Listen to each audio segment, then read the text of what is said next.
এইমাত্র পাওয়া গরম খবর, রাজধানীর এভারকেয়ার হাসপাতালে পর্যবেক্ষণে রয়েছে ৮ আসনের সম্ভাব্য স্বতন্ত্র প্রার্থী শরীফ ওসমান হাদী। শনিবার সকালে ইনকিলাব মঞ্চের পক্ষ থেকে জানানো হয়েছে, ওসমান হাদী এখনও আশঙ্কামুক্ত নন।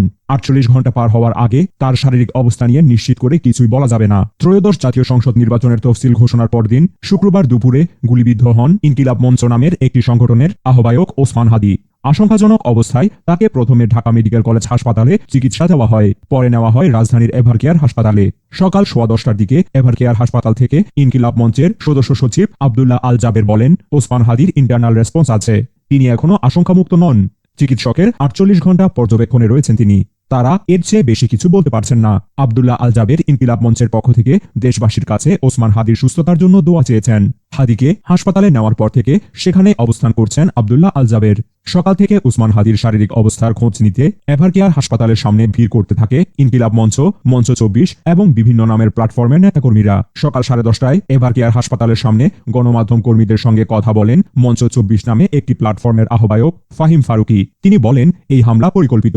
আমরা বিভিন্ন মাধ্যমে প্রমাণ দেখেছি যে হামলাকারীরা কার্যক্রম নিষিদ্ধ ছাত্রলীগের সদস্য, অথচ অপরাধীদের ধরতে সরকার অপারগতা প্রকাশ করছে। ২৪-এর গণ অভ্যুত্থানে যারা অংশ নিয়েছেন তারা সবাই নিরাপত্তা সংকটে রয়েছেন।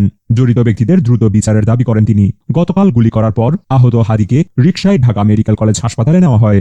হাসপাতাল কর্তৃপক্ষ জানিয়েছে, গুলি মাথায় লেগেছে, তার অবস্থা আশঙ্কাজনক। রাতে তাকে রাজধানীর এভারকেয়ার হাসপাতালে নেওয়া হয়।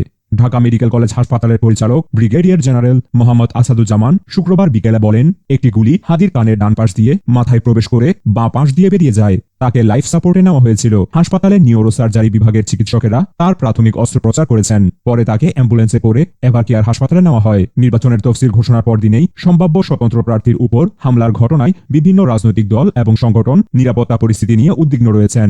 বিএনপি, জামাত ইসলামী সহ বিভিন্ন রাজনৈতিক দল এই ঘটনায় নিন্দা এবং প্রতিবাদ জানিয়ে অবিলম্বে হামলাকারীদের গ্রেফতারের দাবি জানিয়েছেন। গত বৃহস্পতিবার ত্রয়োদশ জাতীয় সংসদ নির্বাচনের তফসিল ঘোষণা করে নির্বাচন কমিশন। নির্বাচন অনুষ্ঠিত হবে আগামী 12 ফেব্রুয়ারি। তবে নির্বাচন ঘিরে আইন শৃঙ্খলা পরিস্থিতি নিয়ে উদ্বেগ রয়েছে।